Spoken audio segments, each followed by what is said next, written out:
Paddy Power, sponsors of the Road to Cheltenham.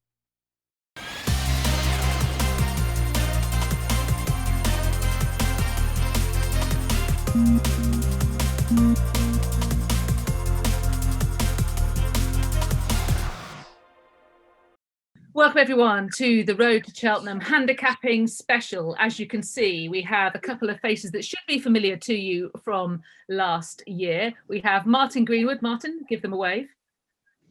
Hello everyone. He's the steeplechase team leader for the British Horseracing Authority, and Andrew Mealor, who represents the hurdles. He's the team leader for them. Andrew, give them a wave. Hi everyone. Good to see you both. You have already faced the press to talk about how you have handicapped the horses for the Cheltenham Festival. Andrew, you first. What was the most difficult one? Oh, good question. I had a couple of French-trained horses. Well, I had one French-trained horse in the Fred Winter. The horse has never run in this country, called Balladin de Mesque. That was tricky just because, you know, it's very difficult to assess a horse who's never run in Britain or Ireland. And we also had a horse called Zurakin, who is actually trained by Sophie Leach, but has also only ever run in France, and that is the county hurdle. So just tricky just because, you know, you've got to be a bit confident in the levels of French races as against, you know, GB or Irish races. I've already had a correspondence from Alan Potts, who likes to watch French racing, who thinks that Balladin de Mesque might be well in. Right, okay, well, we'll find out in 2 weeks' time, won't we? Greenie, how about you? What was the most difficult one for you? Yeah, I said this earlier today. I think Andrew's drawn a short straw in some degree. I think the hurdlers are always a bit more difficult. You get more sort of ex-French juveniles, etc. So I don't think chase-wise we had an individual that was hard to assess as such. But it's getting the levels of the novices right, basically. One example I picked earlier was Remastered of David Pipes. I've taken the view that the Reynolds-Town this year is below standard by a few pounds. Obviously, time will tell whether I'm right or not. So Remastered is one of the favourites for the Ultimo. We may come on to that race again later. So I've got to be confident, and me and the other two guys in the chase team, that we get these novice levels right, both in the GB and Ireland. So that's the crucial bit, really. And do you want to give the rest of your team a name check? Andrew, who else is in your team? Yeah, so on the hurdles team is obviously myself. I deal with the 2 milers. There's Mark Ollie, he deals with the 2.5 milers, and Gordon Markham, who does the stays. And Martin, how about your team? Yeah, chase team, it's been settled for a few years now. Chris Nash does the short distance ones, so up to about 19.5 furlongs, and Michael Harris does the mid distance between us ones. Excellent. So that puts some names to the team behind all of these numbers. Let's plunge straight in with your questions now, shall we? And we're starting with some more general ones. And this first one really gets at whether the methodology, if I can even say it, behind allocating marks to Irish horses has changed. I'm not even going to try and pronounce the name, the handle of this particular person. I do apologise. I'd expect plenty of questions about the Boss's Oscar, but can I ask more generally about how handicappers look to assign a mark to the Irish horses, especially now with so few UK-Ireland crossover races this season, and how their approach has evolved over the years? I'll take this one, Lydia, because the Boss's Oscar, which you mentioned, I know Andrew's going to take that up shortly. I don't think it has changed in a great deal, really. I think the bit about the crossover this season is valid, obviously, because of COVID and Brexit and whatever. That's a fair point. We haven't as much cross-contamination, for want of a better phrase. But I don't think we approach the Irish question any differently. You know, we still use the same sort of consistent approach that we do for the English ones, really, or the UK ones, I should say. So we use standards, we use, you know, normal handicapping procedures. We do always look at the Irish marks as well. We get on really well with both Sandy and Shay, with the 2 Irish handicappers, for people out there that don't know.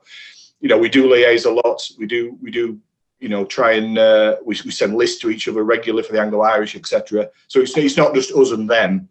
But when horses come over here, we do have the final say. It's our jurisdiction. So if we go a bit higher, and we'll discuss horses individually later, then that's because we've taken a higher view. And it's often the hurdlers more than the chasers, and then it's often novices rather than more exposed types. But I don't think a great deal's changed, is the honest answer.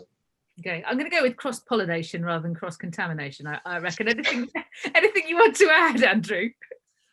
No, I think mine's covered. I mean, essentially, as I've said before, all we're trying to do is ensure a level playing field, and we want to treat these Irish horses exactly the same as we treat the UK horses, and that's absolutely right.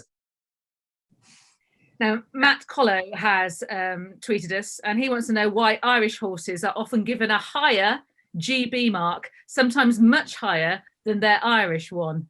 This is an old chestnut. Who would care to explain? Well, I'll do the chase bit first. I'll hand over to Andrew, because Andrew's there is probably a much bigger gap hurdling, and he can talk you through that. I suppose it's to carry on to the previous question. We just take a view of a race like any handicapper would. Sometimes you take a positive view, sometimes you take a less positive view. And if ours comes out slightly above the Irish champ, talking chases only here at the minute, then we're going to use that in the GB. I think you'll find if you look through most of the chase ratings, there isn't a great deal to choose. It's always been that way. The medians are very similar over chases in Ireland and England. So we've got a very similar sort of mark of what we call a median racehorse or median chaser. And so you might see differences of between nothing. There's plenty of horses that are on the same mark, and up to, say, shall we say, £4 or £5 for some of the novices, unexposed novices. I think Andrew will probably expand more on the hurdlers to why there's a bigger gaps. Yeah, I mean, not hurdling wise, if we just touch on the medians for the minute. Now, the median, for those who don't know, that's the average horse. So if we line up every hurdler in the country that we have rated, the one in the middle will be 105, 106. In Ireland, the equivalent figure is 101. So what that raises two possibilities. Either the average British hurdler is £5 superior to the average Irish hurdler. Now, I find that very unlikely. Or the levels of the two sets of ratings are slightly different. So therefore, when these Irish horses run over here, we essentially have to have them a bit higher to bring them onto our level. So they're going to be a bit higher anyway, just because of that. And then obviously, if we take a slightly higher view of a race for whatever reason, then they might be a bit higher again. So you're actually talking about two discrete books of horses, aren't you, in terms of how they're comparatively rated against each other within each country? Yes, essentially. A horse rated 101 here is not the same as a horse rated 101 in Ireland. It'll be slightly different, just because the levels of the two sets of ratings are not the same. So saying that a horse has a higher mark in Britain than Ireland isn't strictly accurate. It's a different. No. So, for example, a horse rated 101 in Ireland and 105 here is in effect the same racehorse. Yeah. Anything to add, Martin? Yeah, I think it's some people out there might not realise that over hurdles in Ireland, you can't have a horse rated less than 80, which possibly affects the median. That's just but chasers, they don't. It's just you can get horses rated 60 odd like we can in the UK. That possibly explains why the chasers are much nearer each other. That's why there's smaller gaps. So I think the hurdlers, you'll always see a bigger gap, and you'll probably notice when trainers come to summer meetings in in the UK, the summer jumping meetings, that an Irish raider will always be carrying much higher mark over hurdles than it does in its domestic country, Yeah, I mean, sorry, just to jump in there, experience tells us, or the data tells us, that the difference is bigger lower down the scale. So it would not be uncommon for an Irish horse rated 80 to be 90 plus in GB, whereas an Irish horse rated 140 will probably only be a couple of pounds higher over here. If you've watched Road to Cheltenham at all this season, which obviously you have, you can both nod here, you'll have seen various party political broadcasts by Ruby Walsh on behalf of the Irish handicapping system. I can talk freely without him here as well. So his general thrust seems to be that the whole of Britain is just too high. The handicap marks are just too high. What do you say to that? Yeah, interesting one, Ruby. Yeah. You can speak freely. He's not here. Does it mean too high compared to Ireland, or does it just mean too high full stop? I think he means too high full stop. Yeah, well, that doesn't. Our data would say that would not be the case. We've got a steady median now over a good few years, good 5-6 years now, where the median's the same every year. So if it's high now, it's always been high. I mean, if anything, I suggest these days that we probably don't put horses up as much as maybe we did a few years ago. I mean, that could be just anecdotally me speaking, but I mean, so it's a very difficult question to answer that, isn't it? You know, everything's too high, because if everything's relative, it's almost irrelevant whether it's too high in the middle or at the bottom, because surely it's the relationship between the horse that counts, not necessarily what factor of rating is on it. If you get my drift, I hope that's clear. Andrew, do you have anything to add? Yeah, I mean, there is also, I mean, as Martin said, we've got very stable medians, both chase and hurdle, for the last 5 or so years. If we were suddenly to drop those medians, i.e. drop the level, the entire ratings, that would create issues for race planning in this country. So that's not really a sort of, you know, that's not necessarily something we would look to do. Can you explain, the two of you, what slippage and uppage is? Because we've sort of referred to it merrily in passing, and I'm conscious that it probably needs a bit of explanation. I'll talk about the slippage bit, because when I came to the BHA in 2000 and a long time ago, we had yeah, you can tell by my face, you can tell by the lines. We did have issues with slippage. I mean, this is before Andrew was probably even born, but we did have issues with slippage when I came into the team. And one of the first tasks I was given with Dave Dickinson at the time, was a 2-mile hurdle handicapper. I was a staying hurdle man, was to stop this slippage. Now, slippage it doesn't sound a lot, and people think, well, just keep dropping ratings. But if you're going to compare year on year, you've got to keep a stable median somewhere. And it was a big issue, because what was happening is every year you get everything and get an artificial £10 rise, which would then be eroded over a year, and you do it again. Now, that's not a way to run a handicap. You're going to probably aggravate some people by not dropping horses fast enough, but it's very important that you keep this median going, if you like, you know, so we can compare like for like, almost. That's the slippage bit done. Uppage, maybe Andrew? So yeah, so uppage is basically the exact opposite. So the general level of the rating just drifts upward over time. So if you as Martin says, if you want to compare horses year on year, if you've got uppage, you can, because the horses in the later years will just be higher because the level of your rating has gone up, nothing to do with the ability of the racehorses. So you have to revise your marks. This is something that you have to do on a rolling basis. Yes, essentially, you want to be consistent year on year. So you're very confident from one year to the next, a 105 horse is still a 105 horse and it hasn't drifted or down. Okay, let's go back to these questions. We've got quite a good question here from Patrick Hayes. And he says, thought process on not giving Run Wild Fred a rise in the weights, or does the handicapper keep a list of ratings on Irish horses, and should there be a better process for finding out your British mark than simply entering them with no intention of running? Yeah, that's a question that's been touched on before, and I can sort of understand the frustrations. It's a real logistical problem, but I'm not sure there's an easy way around it. But we are trying to liaise with Ireland a lot, you know, recently, and hopefully the years to come will bear some fruit on that. It isn't just a question of entering to find your mark out. I'll address the actual individual horse at the end. Because when an Irish horse runs over here, we always tell the Irish handicapper what we're going to do with it. So if it's +8, so it's 135 in Ireland, it runs off 138 in England, it wins, goes up 9. We tell the Irish handicapper it's got up 9 to 147 GB. So the Irish handicapper knows. We send him emails all the time. So an Irish trainer can ask the Irish handicapper what we're doing, or he can ask us what we're doing. Now, I know that's a slightly long way around, and I do appreciate the frustrations. Unfortunately, if we publish ratings every week of the Irish horses that ran in England, like we do the English horses, what may happen is they could then run in Ireland 4 times before they came back to England. Now, if we're not got our eyes open all the time, we could miss these runs or miss one run, and that English rating could remain, and it should be higher because it's done well in Ireland, etc. So there's all sorts of little logistical things like that we've got to be very careful of. In an ideal world, it would be good somehow to publish these marks, and we have had several talks about doing this, and hopefully at some point we can get to some sort of area where we can make it slightly easier. But it isn't just a question of entering, that's one thing. Going back to Run Wild Fred, he obviously entered in the National on 140, and he was entered at Cheltenham on 140. I can't put him up for not running. He was second to Cocoa Beach in the Fiestas at Gowran.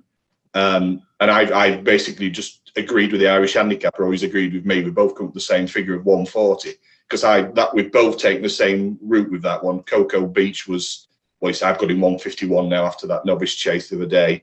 I think Sandy's got him still 150. It's just one of those cases where we both made the same decision. So that's why that horse in particular is the same rating in both countries. Any comment on the question, Andrew, from Patrick? Yeah, I mean, I'll just definitely, they don't have to enter to find out. They can just get in touch with us. They can email, phone, and some Irish trainers do. They'll say, what if they come over to Britain, well, what will it be with horse X or horse Y? So they don't have to enter to find out. And your contact details available on the British Horseracing Authority website? Absolutely. Okay. So. I suppose, sorry, Lydia, I suppose if you take the traders and owners out of it and just sort of concentrate on like a punter's point of view, maybe that's a possible frustration that they don't exactly know what to expect, and maybe that's what the question was asked for, maybe. And I so understand these frustrations. Yes, and so is that something that we can say that the teams are working on to try and find a better solution? Yes. We're always working with our friends in Ireland. No, we do get on very well. I mean, I don't want to sound this like it's a love fest, but we do get on very well. We have a lot of respect for each other, and we do contact each other a lot. Okay, let's move on to some individual horses, and we've got lots of people asking about the Bosses Oscar, as you both rather anticipated. And Andrew, these are for you. So I'll read you out three of them. So Lloyd Murphy, who you've already heard from, he says, you gave the Bosses Oscar a mark of 151, a raise of £8 from his Irish mark of 143. What was the reasoning behind this? A line through his second behind Flooring Porter. Oliver Holt adds, can you talk through the reasoning for giving the Bosses Oscar £8? That looks pretty out of whack with the rest of the raises for Irish horses. I'm sure it's got nothing to do with his stable winning 3 renewals in a row. And Kai says, what was they thinking giving the Bosses Oscar 151, Andrew? Well, first of all, I'll start with it's definitely nothing to do with the fact that the stable have won the race for the last 3 years. That is. Are you sure about that? As you would expect, that is completely irrelevant. As in any handicap, the identity of the winner, it makes no difference to us. We just want a good finish. Yes, it's an interesting horse. This I've had quite a few emails about this horse recently. He was actually entered. He was entered for the race at Musselburgh about a month ago, and we published the mark then of 151. So there's been a lot of comments in. So it's £8 higher than Ireland or whatever. I think the main issue seems to be that we have taken a much higher view of his latest run at Leopardstown when he was second to Dandy Mag in the Thames qualifier. Always a very strong race there. It's always a big field. I think there were 20 runners this year. Obviously, only the first 6 qualify. I mean, you've got to bear in mind in Ireland, I think there's only 2 or 3 Thames qualifiers over the whole season. So they're usually very competitive races. So obviously, if they don't qualify in them, they've got to come over to Britain to try and qualify. So always good races. We've taken a pretty high view of that race. The first 3 finished clear. The fourth horse have just been touched off at Cheltenham on her previous run over here. So we've got a good line to the form and they're through that. The third horse subsequently came out and went very close in the big 3-mile handicap at the Dublin Racing Festival. So all that form's worked out pretty well. And it's actually not just, if people care to look at that race and look at the horses, the marks we've given to the horses in that race, they're all pretty much higher than the Irish equivalents. We've just taken a higher view of that race. Okay, thank you very much. Right, I'm going to move on to Ascaria 10. Now, this is a much discussed one, Martin, and I've got Icy Tentacles has been in touch, and he has asked me to ask you, could you ask Mr. Greenwood about the infamous Ascaria 10-145 letter? And I should give a little bit of background to that, because the McNeil family, who own Ascaria 10, have been in touch via Twitter. They saw that Icy Tentacles was asking about that, and they say, we entered him in Musselburgh in the Scottish National to get his handicap mark. He was given 140. However, his run in Naas was on a Sunday, so didn't take into account his latest run. Some punters then emailed the handicapper and posted copies of the email on here. He then said he'd assessed the race and awarded him 145. This caused him to be backed for various handicaps. However, having spoken to the Irish handicapper, they both agreed on 147, hence the revised mark. They then entered him for Warwick and had the 147 confirmed. I think that's how that played out. Does that ring true with you, Martin? Yeah, that's correct. Yeah, the infamous Mr. Tentacles. I've never been peppered so much for one horse in my 18 years here. It seemed a really popular. Everybody was, anyway, I rushed. I had a quick look at the Nace race. I thought, good, it's going to be mid 140s this. Wrote 145 without really having a proper chance to look at it and speak to Sandy. Sent it out thinking, I mean, you don't as a handicapper, you don't think as a punter. I'm not thinking about the Mealor. I've got enough to think about for the next 2 months. Obviously, that must have been, I'm guessing it was the Mealor they were looking at. Anyway, spoke to Sandy, 147, and then Mr. Tentacles took it upon himself to plaster it all over Twitter. I'm so glad I'm not on Twitter. I'm not going to pretend that I didn't send the note, but you know, you send it in good faith. You're trying to help people out, just trying to give them a steer, basically. From now on, I shall never answer an email from anybody other than connections, which is probably what I should have done anyway. To be fair to the McNeil racing manager, and his name I have forgotten, I apologise. Ian Turner. He did get in touch with me that week. I explained what had happened to him because he'd seen it on Twitter. And that he accepted it in good faith, which is very kind of him. Obviously, no offence meant, it was a rush decision. But you try and help people out, or you think you're trying to help people out by being quick and responsive, and it just bites you in the nether regions. They'll never be bitten by Mr. Tentacles. In the proverbials.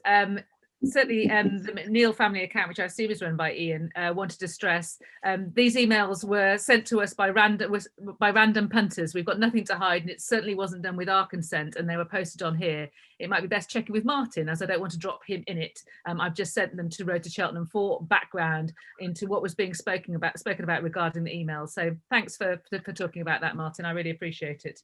Yeah, if you want to, just a little segue to the Ultima there, because thanks, Mr. Turner, because you were perfect gentleman that week anyway. Just to segue to the Ultima, because Excaria 10 is in the Ultima rather than the Mealor. That's a race where, if you notice, all 5 favourites in that particular race are all novices. They're all unexposed. Happy Go Lucky, Excaria 10, Cocoa Beach, Remastered, one I've forgotten. But it just shows you that these unexposed novices are very popular with punters and take up the first 5 positions in the market. So we shall see if I've got the levels right later on. Okay, thanks, Martin. Right, okay, let's move on to Kashari in the Coral Cup. Oak Racing asks, Kashari has gone up £2. Do you think he wins off this mark? And James Robinson says, ask Ruby how far Kashari wins the Coral Cup. Some confidence behind Kashari, Andrew. I'd like to think he's got as good a chance as anything else, obviously, as the handicapper, obviously. Yeah, I mean, he won, I think it was Cork coming back off a very long absence. He was pretty well fancied that day, as I recall. And then he was 6th at Leopardstown, and he shaped pretty well that day. He made a bad mistake and sort of stayed on.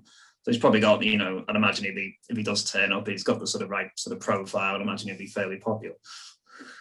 Sticking with the hurdlers, I'm going to move on to Ganapathy, Andrew. And this tweet from Kevin Harrington is primarily for Ruby Walsh, but I'm going to ask your thoughts as well. And that's on Ganapathy's mark of 140. Kevin says he's shaped like the best horse behind the then rated 141 De Real Deal and ran a blinder in the Dublin Racing Festival over 2.6. How did you arrive at the figure for Ganapathy?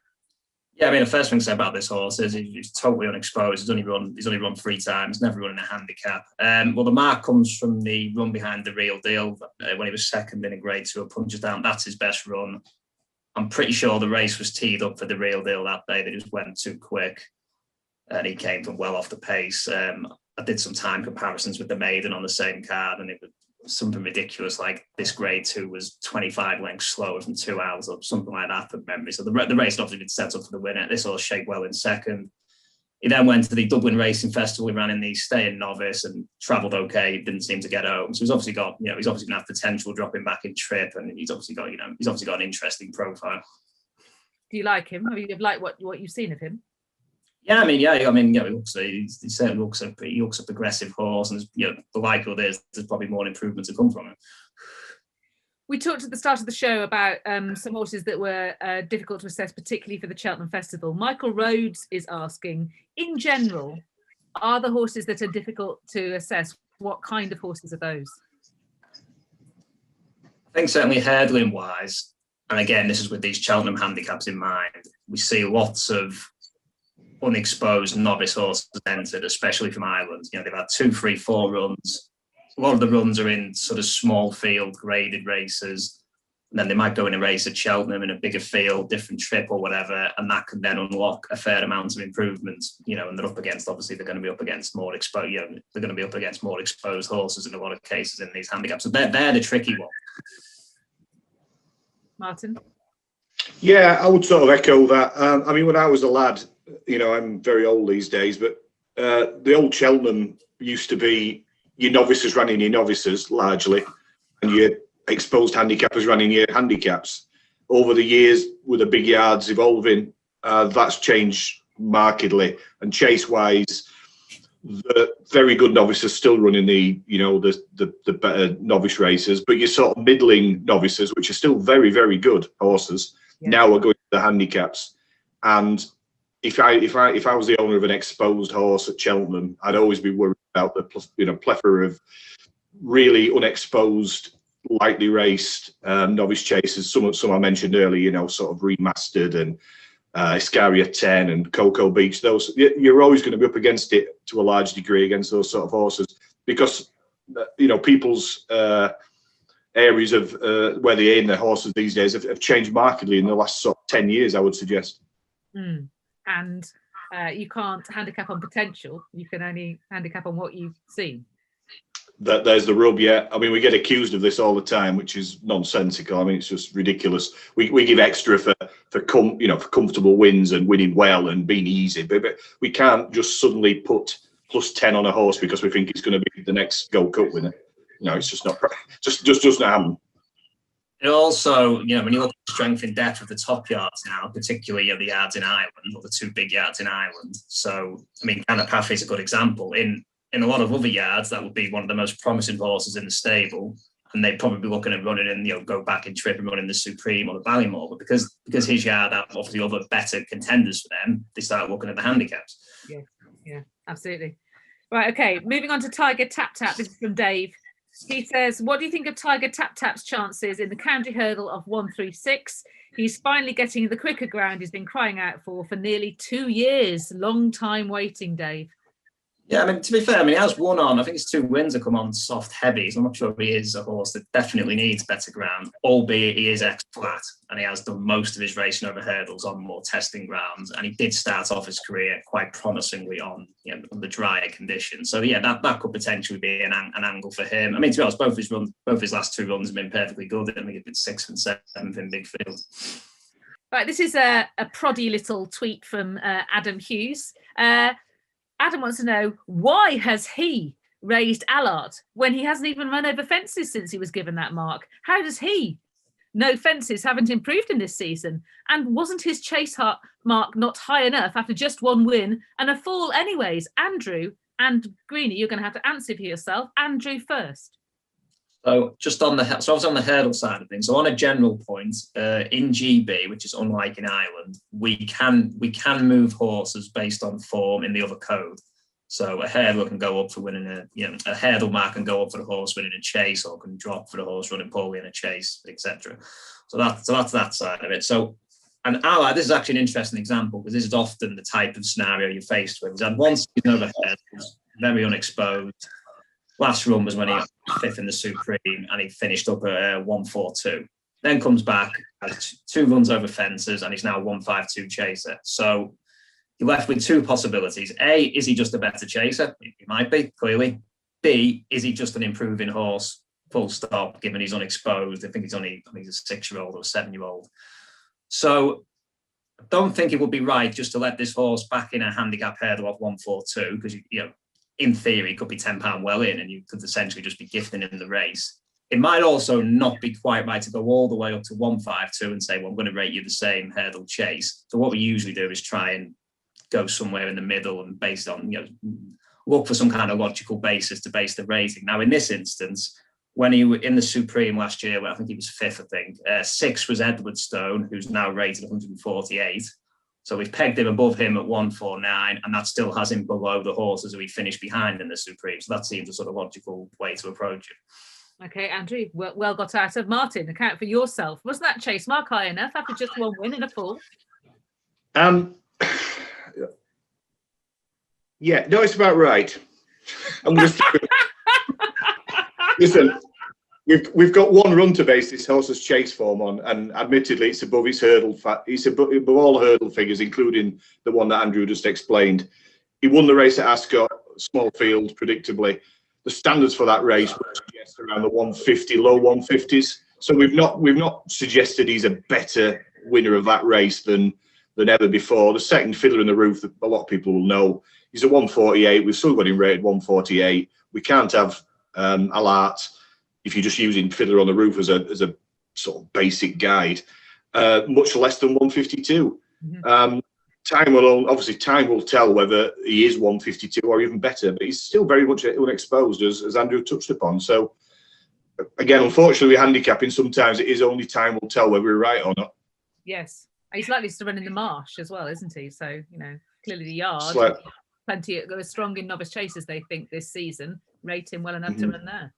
Yeah, it upped in trip a little bit, so a couple of furlongs more, isn't it? Okay, so Dan Overall has tweeted as well. He said, looking at the plate and the Jigginstown duo at the head of the market, Far Class and Conflated. Far Class, a Triumph winner, only got a £2 rise, whereas Conflated was hit with a £5 rise. I was expecting it to be the other way around. To what extent do you consider festival form?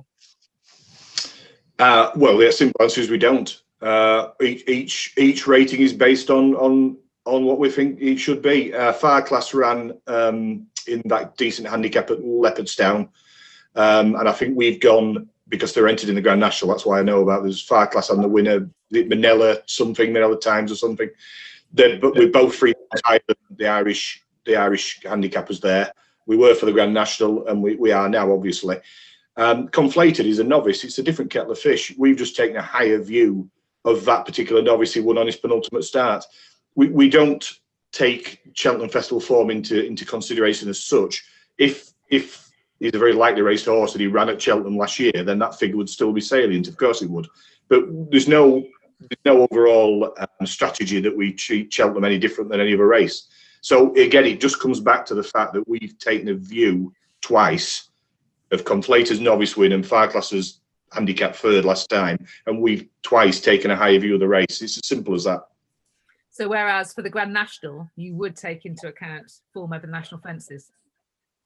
Correct. Yeah, that's a good point. The so-called age tree factor, which some would argue is diminishing given the alterations to the fences, you know, but again, you probably saw some of my remarks with Alfred Azobo, Annabelle Fly, Tiger Roll, etc. You know, I do take that into account because it is probably still a very unusual test, if not quite as unusual as it once was. But yeah, that's a good comparison.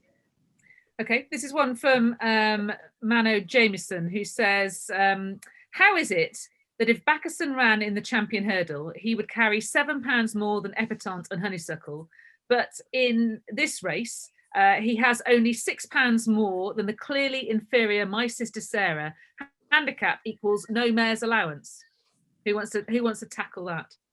We sort of answered his own question. So in handicap, obviously, so in non-handicaps, mares get a £7 sex allowance. So champion hurdle, a novice hurdle, a maiden, whatever. Any mare that's running those races will get a £7 concession from the males, and that's based purely on the fact that the stats suggest that the average mare is rated lower than the average gelding, and therefore they need help in those races. Now, obviously, obviously the likes of Honeysuckle and Epatante are exceptional, and they possibly could compete off, level terms without the allowance. But in general, that is needed, obviously, to help the mares in those races. Now, in handicaps, when a mare is inferior to a male, that is already in stone in the weight they carry. If they're rated £7 inferior to a male, they will receive £7, so they don't need any additional help. Wasn't this a loophole or a mistake that was made initially with classified stakes some time ago, where fillies were erroneously initially given an allowance, and Sir Mark Prescott ruthlessly exploited it for some time? Right, okay, I can't quite recall that, but that does sound about right. I've forgotten you're the baby of the group. Do you remember? Martin, do you remember those days? I've got to be honest with you, I don't remember it. Oh my God, Martin! Well, given that I mainly jumps and I have been nearly all my career at the BHA, I probably just glanced past the flat pages of the Racing Post on that particular July. I'm not saying you're wrong, but it could well be true. I just honestly can't remember. I think that's right. I think initially when classified stakes were set up, that erroneously fillies were given a sex allowance. What do the two of you think about the whole debate of top flight mares and the £7 allowance? Is that a gift to a good mare? I take the point about the average mare, Andrew, but these very good horses, are they different, and can there be a structure that reflects that sensibly? I suppose, I mean, this is just a personal view, it's not a BHA view or anything like that, but I mean, I suppose in the very top races, the grade 1 races, if those mares have felt good enough to run in those races, then it's arguable they don't need to receive the allowance, especially in these days where we have the enhanced mares program, so they can run in, a good mare can run against their own sex in a grade 1 race if they want to. But obviously the likes of Honeysuckle and Epatante, as I said earlier, they probably are good enough to compete on level weight terms. They probably don't necessarily need that allowance. However, to be fair, the number of mares that win top grade 1 races is still very low, isn't it? So, do you have a view, Martin? Yeah, I think it's, again, it's like the old Dawn Run syndrome, isn't it? When you get a very good mare, and we've got 2 in this year's Champion Hurdle, without doubt, and Willie Mullins has had a handful of decent, very, very good mares over the years. When they're winning, I suppose it focus to people's minds that the mare's allowance is wrong, but I suppose you don't think about the losers as much. At the BHA now, we have a really good data system now. We can look at all sorts of stats and data about certain things, and things like this are always kept under review. And that's not to say down the line that the mayor's allowance will be changed slightly or looked at again. But I think as Andrew said, you tend to focus on the ones that and the ones that are winning, and probably don't focus as much on those that don't. Andrew, you mentioned the enhanced mares program. From the two of you, and this is anecdotally, have you noticed any improvement, A, in the numbers, and B, in the quality of mares coming into training and staying in training over jumps as a result of this developing program? I know we're still at the very early stages, particularly in terms of steeplechases. I think, the fact you've got your two favourites for the Champion Hurdle are both mares. I mean, that probably is a reflection. I know one's trained in Ireland, but it probably is a reflection that these mares are now staying in training, and and there's a lot more incentive to have mares, to buy mares, and to keep them in training and to run them. Are you seeing more chasing, Martin? Yeah, I think the BHA set up a few years ago a program for the mares. They were very keen on getting the sort of good mares program going, and it certainly worked over hurdles. And now that it's expanding slowly into chases, obviously with the addition of that race at this year's Cheltenham Festival. And I think it is drip, isn't it? That before, mares chases didn't have nowhere to go really, so they stayed hurdling. But now they've got these chase options. They probably now go from hurdling to chasing like a, shall we say, a gelding. So yeah, I can't see any downside. Some of the races are a little uncompetitive sometimes, i.e. in the betting, a little uncompetitive, and maybe that puts some people off from a punting point of view. But from a purist point of view, I think it's good that we have as much competition as we possibly can for the mares without flooding the market, which is probably where we're just about right now, I would suggest. Yeah, they're developing all the time. I imagine the longer we have the programme, the more horses, the more mares you would think would come through. And I think it's important that 50% of the pedigree actually races rather than is only used for breeding, runs in a bumper and then is used for breeding. We learn so much more about both sides of the pedigree, don't we? Yeah, agreed. Okay. Sorry, I was just going to say, I think the thing is as time goes on and then you get more depth, there'll be more good mares, and therefore your mares hurdle and races like that will just naturally become more competitive, and you won't be faced with always a short price winner or an odds-on shot or whatever. And you'll have better data as well in terms of working out whether the allowance is at the right position. Yes, absolutely. Yeah, spot on. Okay, so Philbo Bagshot, this is a question about milliners. Does his mark take into consideration Monday's run? I appreciate he probably won't get in, he says. Yeah, it's quite interesting, this actually. So the short answer is no, it doesn't. So that was a Thames qualifier at Punchestown run on Monday. That race was supposed to be run last week. The meet was abandoned due to the weather. So they reran the race this Monday. Now, the ratings for all the Cheltenham handicaps that we released today only take form up to Sunday into account. So any winner from Monday onwards would have a penalty. Everything else just runs off the mark they've been given, irrespective of what they show in any future runs. Now, with this Thames qualifier, it was decided to still allow horses to qualify from that race. So the horses that finished in the first 6 will qualify, but no, the form is not taken into account. Form isn't taken into account. So Mealor has been given 126 for the Thames. Actually, we have a run in 130 on Monday, so potentially £4 well in if it does run at Cheltenham. However, ironically, off 126, probably not going to get in the race. Off 130, might have. So probably one of those cases where Connections would have actually liked to have the higher mark. Swings and roundabouts. Absolutely. Are there any races that you would, first of all, the handicaps that the two of you would like to talk about in any kind of perspective, just in terms of that you particularly competitive? First of all, I mean, the entries were down, weren't they, compared to previous years? I mean, there are lots of potentially different reasons for this. Obviously, there are the travel issues of Brexit and COVID for Irish trained horses, but it's not just Irish trained horses. It might be also to do with owners not actually being able to go and see their horses run. There might be other factors as well that will develop and we don't yet know of them. Have you got any views on that? I think it'd be interesting to see. Sorry, Greenie. Not necessarily just in the handicaps, but in usually in the Supreme, the Ballymore, you're going to get quite a big field. You're going to get a lot of them are there just for the run, give the owner a day out, etc. So obviously that's not, there's going to be no social runners this year, clearly, because there's no owners and no crowd. So I'd imagine it could be well that fields are a bit down in those races. And I still think the handicaps will get full fields, but I suppose largely depends on just how many Irish runners we get. Obviously, the big yards are still going to be heavily represented because they're bringing over horses anyway for the graded races, and they'll still bring over large amounts of handicappers. But I suppose the smaller Irish yards, who wouldn't necessarily have that many runners, will they just think, is it worth going over just for 2 or 3 handicap runners? Possibly not. Martin? Yeah, the chase handicaps were down probably more than the hurdle handicaps. I think there's 2 ways of looking at this. I mentioned that this morning. It could mean that you need a higher rated horse to get in the handicaps because you've got less entries. But it could also mean that these people are entering to run, rather than entering for a day out in inverted commas. So the entries will still be very healthy because the top 40 are there basically to run. They want to run.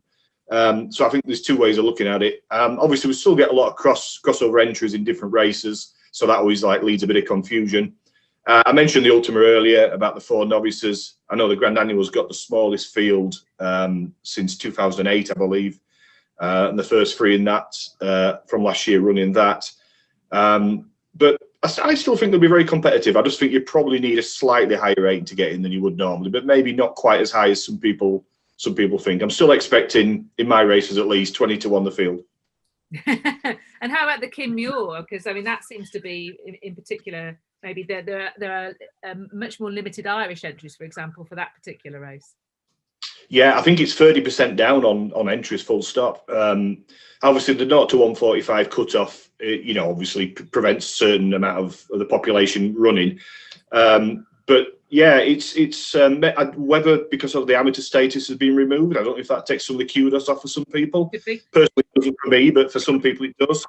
I'm just hoping that the entries we've got will stand up, and I'm pretty positive these will still be ultra competitive handicaps. Any other observations the 2 of you want to make? Are there any races that have struck you as being, this is the handicaps this time before we move on to the championship races, particularly competitive this year? They should all be competitive with it. I knew you were going to say that. I knew you were going to say that. The moment the question came out of my mouth, I knew you were going to say that. I don't think we can make them any more competitive, Lydia. And this, Ruby, was a part of the political broadcast on behalf of the British handicapping system. You should have been here. Right. Okay. Let's talk about the championship races, shall we?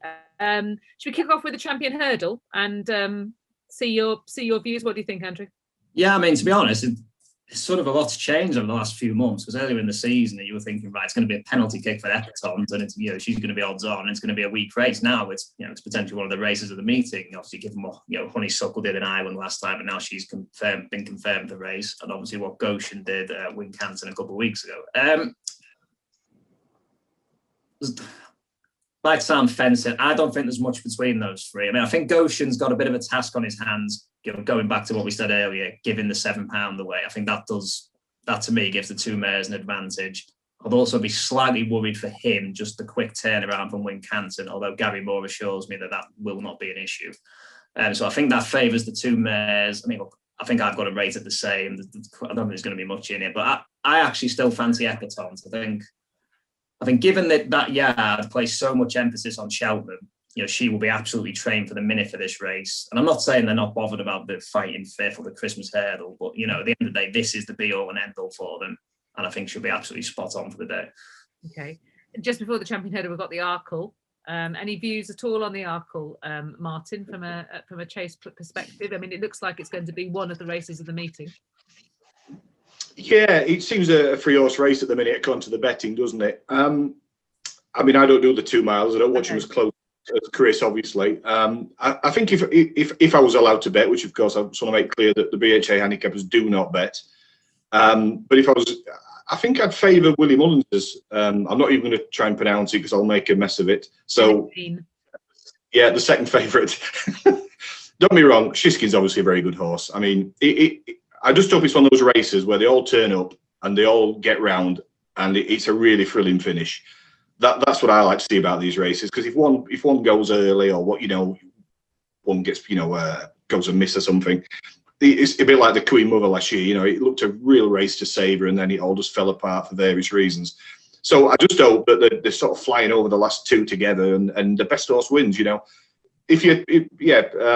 foot to the head, I'd probably go for Willie Mullins as just, I think. Okay. Andrew, the Supreme and the Mares Hurdle are on the first day as well. Do you have any views on those? Yeah, the Supreme's quite interesting, actually. I was looking at that race this morning. I started off thinking, appreciate it's a very short price. He's rated 1.5. He's rated 1.52, which, yeah, he has got the best form going into the race, absolutely no doubt. But I mean, there'll been horses in previous years going in with much higher ratings at a similar sort of price. So I started off thinking, is he too short for this race? But then when I started looking at it, I thought, well, doesn't seem a great deal of depth amongst the novices this year. There's not many when I'm looking down the list thinking, well, you know, because to win the Supreme, you're going to have to run to mid to high 150s. And there wasn't many as I was going down the list thinking, well, that could do that. Having said that, I do like Metier. I mean, you can pick holes in that Sandown form. You know, Shake 'em Up Harry was 8th or 9th in the bet for the third horse, got beaten in a maiden at Taunton next time. However, look, he beat them by 12 lengths. You can only beat what's put in front of you. Seems a very straightforward sort of horse. He stays further, so a strongly run 2 miles, be right up his street. So I'm actually quite looking forward to the clash between those two. Interesting your thoughts about it. Appreciate it, because I was kind of coming into it with feeling that the horse might be a little bit too short. I'll have another look. And Concertista's in the Mares Hurdle. Yeah, I mean, she looks pretty bomb-proof, doesn't she? In that race, I think she's, you know, I certainly wouldn't be one to take her on. How about the Brown Advisory horses on day 2, Martin? Yeah, what I call the old RSA. I think this is a tough one, because I think these are great horses to discuss, but it's difficult to know which horse is going where. I think Royal Pagale definitely deserves a mention somewhere on this chat, as does Monkfish. But it looks as though they're probably going to avoid each other, so we could end up with very short price favourites in the National Hunt Chase, the 3 mile novice chase, and obviously the 2.5 mile novice chase. Envoy Allen, Royal Pagale and Monkfish. I think Monkfish and Pagale are both extremely talented horses. I have no doubt that these two horses have got the world at their feet. I really do. When Monkfish won this penultimate start, I wasn't that impressed, actually. I thought he just did the job well. And I said to somebody, and I'll openly admit it, I'd be running in the 3 mile 6 with that horse. And then he turned up the next time. I was pointless lying to myself. I just thought he just did it in workmanlike fashion. The next time, I mean, my God, I mean, I could have ridden him. It was that good. So I assume he's going for the 3 miler, and I assume Royal Pagale's going for the 3 mile 6, not the Gold Cup, which will probably come onto the Gold Cup in a minute. So presuming, but going to Royal Pagale now, I mean, again, he's almost like the English, or the UK Monkfish, isn't he? I mean, seldom do you see my handicaps, especially, ripped to shreds like this horse has. I mean, he's not just. I mean, Kempton was even better than Haydock, in my opinion. The actual style, visually at least. I mean, incredible. A horse tanked so well, so for so long, and then still on the bridle at the last. And Haydock, basically, the race fell apart a little bit. Admittedly, some of the horses fell, but again, never came off the steel. Basically, I mean, amazing. I understand why they don't want to run these horses in the Gold Cup this year. I understand all that. I understand the sort of politics of the racing planning, if you like. But I don't think either of those two horses would actually be out of contention this year's Gold Cup. I understand why they probably want to wait.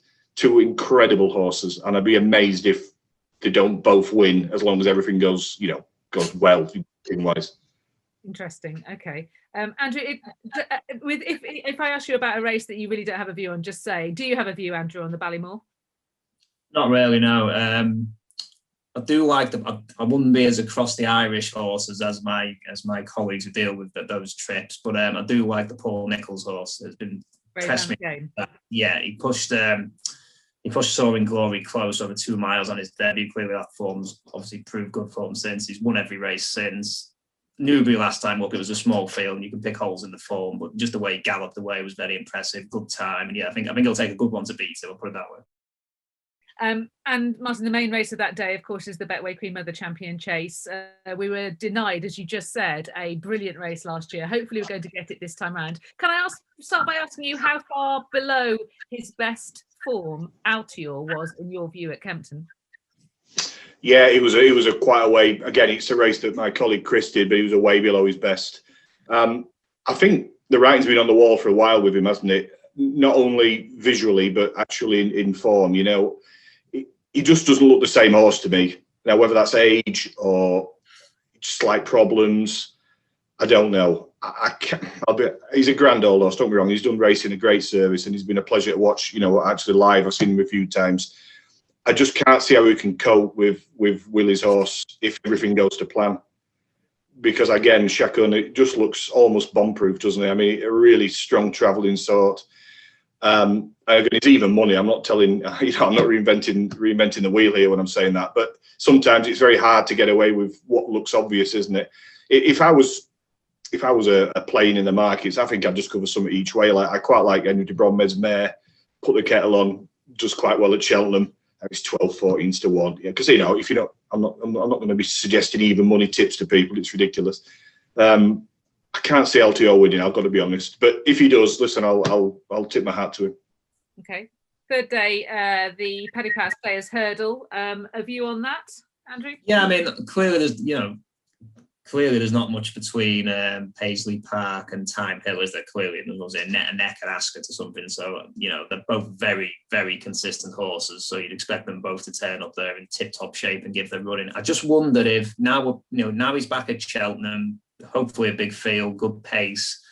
If this could be Cider Burley's sort of time, his form last year when he won the Thames wouldn't be, when he won the Thames final, that wouldn't be far off what the best horse in this division. And as I say, back at Cheltenham, I think this could be the race for him, maybe at a bigger price. Yeah. Okay. Earlier on that day, we've got both the Marsh Novices Chase and the Ryanair. Any observations on those, Martin? Yeah, the Marsh could end up being a bit of a no race if Monkfish and the others go elsewhere. I can imagine Envoy's going to be very, very short price. Again, it's very hard to criticise these horses, isn't it? It's I almost sound a bit repetitive here, but you'd think if he got round, then he's going to be the one to beat, isn't he? It's simple as that. Especially if the other two horses that are in the market close to him go elsewhere. But I think the Ryanair is probably the only graded chase that actually looks competitive, at least on the betting. Obviously, Minge running, Allowance drops back in trip. I tipped him as a horse to follow last year at the Anglo-Irish, and he's not really fulfilled yet. I mean, he's been a bit unlucky on a couple of occasions as well. Maybe this drop back in trip is the answer, and he's slight favourite in front of Min. So hopefully that'd be a decent race. It looks a lot more open, that one. There's a few more you could consider. So yeah, I like Allowance to show that I wasn't a total mug last year. Did you have to pick a horse to follow for the season at the Anglo-Irish classifications, Andrew? Yeah, but literally got no recollection of what it was. So I'm assuming it's not. I'm assuming whatever horse it was hasn't done anything notable this season. At least the upside is, Andrew, that you won't remember any of this hour and a bit either, on the basis of that, which may be a good or a bad thing. I mean, it's basically how I live my life. You know, do it, forget about it, don't ever look at it again. I think Andrew's pick, Lydia, got beaten off 93 at Taunton the other day. That sounds. You see, I don't know whether that's true or not. You see, it could. I mean, because one, you know, one, it's a good joke. It could just be a joke. But two, I very much believe that, Andrew, if you had tipped a horse, that Martin would know what it was and what it had done, and would be following that horse really, really closely. So, is that true or not, Martin? To be honest, I can't. When Andrew starts talking, usually, especially in the Anglo-Irish, I just sort of zone out. So. Well, I must have picked something, but I just literally cannot remember for the life of me what it was.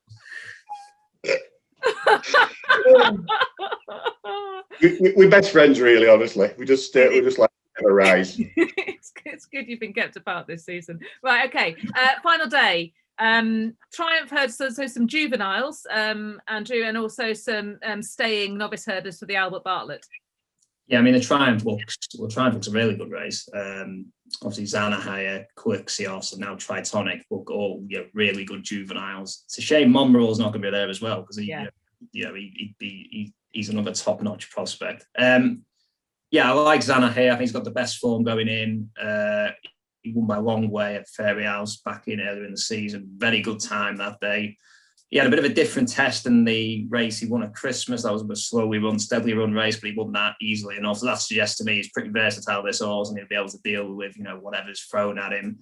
And I think from a yard that have obviously got a very powerful squad of juveniles, this one seems to have been picked out as the best of them from quite an early stage. Whereas with some of the others, they've sort of hinted, they might go for the Boodles or this race or that race. This seems to have been, this is the one. And I think he'll take a fair bit of beating. And how about the staying novices? This tends to be quite a wide open race. Do you think it is this time around? Yeah, I mean, it's usually pretty attritional, isn't it? And it can be sort of whatever, because a lot of these horses won't have faced a test like this. A lot of them have been running in smaller fields, not that sort of test of stamina. And as you say, it can just come down to, which horse copes with that sort of best on the day. And then, of course, we've got the well-trialled Cheltenham Gold Cup, Martin. You were saying just a few moments ago that the chases aren't very competitive, or the chases that you've gone through to date. I was assuming that you weren't including the Gold Cup, or were you? No, I think the Gold Cup is more open. Anybody who's been unlucky enough to read my BHA blogs for the last 4 months about the Staying Chase division, I'll be well aware of the fact I've been bemoaning the sort of ever-continuing revolving order of merit with no sort of end in sight, and we're still not that much clearer, really. Champ obviously ran over 2 miles the other day and ran really well, to be fair. Unexposed, won the staying novice last year, sprouting wings running. Obviously, still unexposed. I can see him running a big race. Has he had enough experience for a race like this? Shoulders hunched. Alboon Photo's the one who probably has got a lot less kinks in him, so to speak. But again, we don't really know from that Tremor win what he's actually capable of. He was rated 175 2 years ago. He's the best, still the highest rated chaser we've got. But very lightly raced, but Willie obviously knows what he's doing with this horse. He gets him to perfection every time. If he won 3 Gold Cups on a spin, would I be surprised? No, because I think he's got a lot less chinks in his armour. Native River turned a bit of a corner the other day. He's 14-1, which I think is quite a big price, actually. And we all know if it's a good test that he's a game as a pebble, and his attitude's spot on. But was that Sandown race a true reflection of what he is now, or the other wins before? Is that a better reflection? I hope for the Tizzards he's back to somewhere near his best. And then you've got a whole host of horses who just continually disappoint. Surname, Lost in Translation. You just don't know where to go with these horses. Delta Work, obviously, before it was pulled out, it was like an Irish equivalent of Lost in Translation. And then you've got also like Frodon, who's an admirable racehorse. I mean, incredibly game and jumps so well. You know, it even puts a lump in this old cynic's throat watching that horse jump. But will he be good enough? Will he quite get up that hill? I don't know. I can understand why Paul's gone to Aintree with Clanders Oboe. That seems to make sense to me, because I wouldn't have fancied him at all up that hill. I think Album Photo has got a favourite's chance. I really do. I think Champ's the unexposed one. Yeah. Nathan River, if he pulls his socks up. But there's so many disappointing staying chasers. It's all much of a muchness in the UK at the minute. No outstanding. That's why I think Royal Pagale and Monkfish would actually have a big chance to play a major part. You might get your wish with Royal Pagale. It could get run in the Gold Cup. And how about what's been your take on Santini this season, and also A Plutar, who is the other Irish rider who might be worth mentioning? I'm glad you mentioned that, because A Plutar was going to be my actual selection. Yeah, Santini. Again, I should have mentioned him with Lost in Translation and Surname. I mean, what do you do with a horse like Santini? He looked the Welsh national at this point. Yeah, for me at Sandown, he looks sour. He just didn't put it in. I don't know what it is, if it's a mental thing or it's he wants some application of some headgear, or trying something different. Maybe Cheltenham will suit him because it's a stiffer track. I think that's a fair point. I thought last year was a bit unlucky, actually. I thought he should probably just about have won last year. That's not everybody shared that comment, but why? Yeah, A Plutar.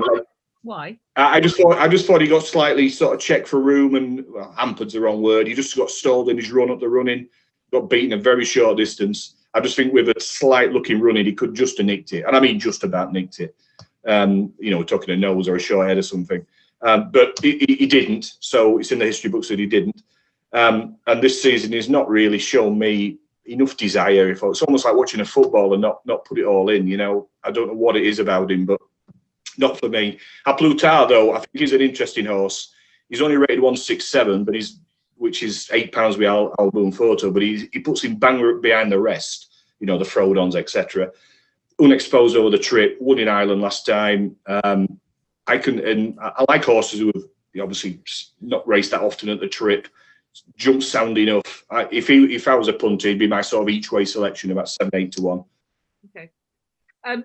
To round all of this up, and thank you very much, both of you, for all of your thoughts on a variety of races. But I was going to ask you each to pick out a horse that you think will do particularly well at the Cheltenham Festival. Who wants to go first? You might, even if you've already mentioned it, doesn't matter. Yeah, I think I'll stick with Zanna here. In what looks a strong Triumph hurdle. I think he's gonna show himself a really, really good prospect for next season. Okay. Martin? Yeah, so I think, because I don't want to do short price ones because it makes me look an idiot. I think A Plutar is the Gold Cup. We'll stick with that one, but I do honestly think Monkfish and Royal Pagale are probably the two of the brightest prospects we've seen. And we probably say this a lot at this time of year, and some horses don't go on. But I think the two of the most brightest prospect chasing wise we've seen for a long time. It's quite a exciting novice chasing division, full stop, with Chishkin and Engamine and Envoy Alan as well. Absolutely, yeah. You're absolutely right. From 2 miles to 3 miles, it's an incredibly rich division this year. I just, because I do the stays, obviously, I suppose I focus on them more. But very rare you watch horses so good and so impressive, and one in handicaps and one in novice company. And I think if everything goes to plan, these two horses next year we'll be talking about the Gold Cup for these two horses next year. Fingers crossed, anyway. Absolutely. Well, thank you very much for your time. You've really spared quite a lot of your time, both of you, to go through all the viewers' questions and all the other questions that I threw at you. Really, thank you very much. Martin, thank you very much. Andrew, thank you very much. I hope you both enjoy the festival. And everyone at home, I hope you feel that you've had your questions answered. I hope you've enjoyed this handicapping special. Good speed for Cheltenham. Not long to wait now.